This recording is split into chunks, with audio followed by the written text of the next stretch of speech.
Cam, have you seen a response from the boys this week after the weekend?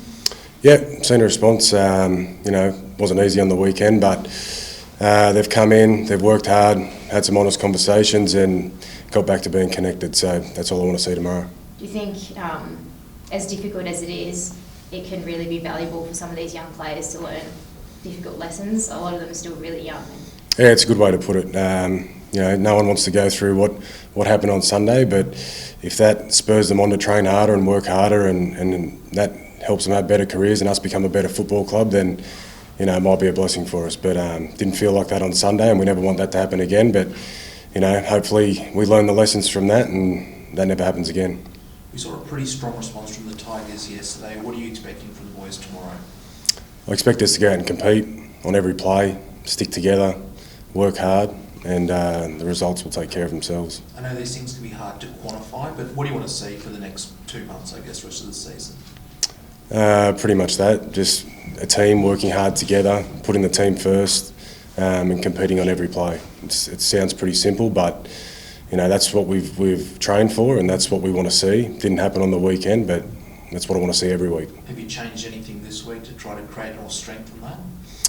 We've changed a couple of things. Not changed a couple of things, but we've knuckled down on a couple of things and focused on that. And just really simple things like working hard and coming together and sticking together when it gets hard. There's one big change though. Toby comes in. Is that a guy you've been looking at for a while? Yeah, we've been watching Toby for a while. Tracked his career since he debuted, and he was really impressive when he first came into first grade as a youngster and showed some really good signs there. And he's had his own bits of adversity, playing Queensland Cup and things like that. And he's come in and he's a communicator, and that's something we've been lacking. And he's really added to our group so far, but he's not going to come in and be the saviour. We've got 17 guys that got to go out there and do their job, and Toby's just one part of that. But we just want him to play his natural game and be who he is, and that's a really good communicator and a guy that likes to lead a team around the park. So very happy he's here. Gus was talking about long-term solutions. Is he a guy you can see wearing that number 7 jersey 5-10 years down the track?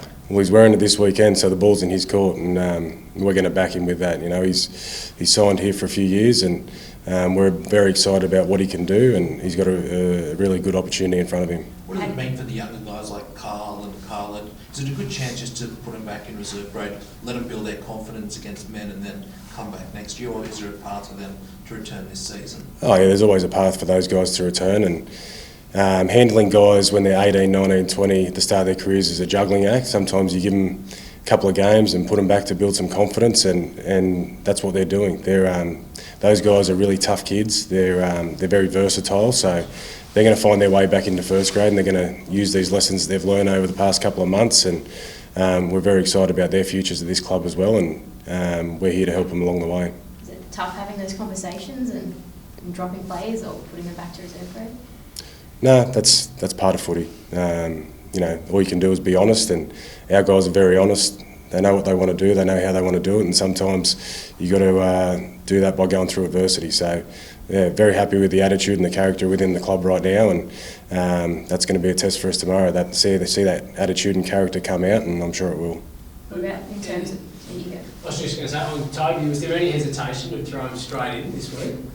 No. When we spoke to Toby, it was pretty clear how mature he was, how well he understood his own game, and how well he understood our game from watching from afar. He's a very bright kid, high footy IQ, and he can help us. So there's no point waiting another week to throw him in, and we'll get him in there tomorrow. So you sort of have to try and fast track him. I mean, you spent a lot of time in meetings and stuff with him this week. Funnily enough, he knew a lot of what we were doing already. He's a guy that watches a lot of footy. He's clearly been watching our team and sees what we're doing and what we're not doing, and he had a real opinion about how we could help our team, and I had no hesitation throwing him in tomorrow. Did you have any sort of feedback on how he perceived the way you guys were playing from the outside? Yeah. Was that useful? Yeah, it was. Yeah. No, he's a good kid. He loves footy. And that's the sort of people we want here at the Dogs. Were you almost surprised that a young kid like that came in and already had ideas about your club and what he wanted to do? No, because that's what halfbacks do. That's typical halfbacks. Love footy, watch footy, have opinions on footy, and they can talk footy all day. And that's who Toby is, and that's why we've recruited him to this club. What about? I know you probably always knew it was going to be a challenge this year and the rebuild and turning over players, but is it perhaps more challenging than you originally imagined?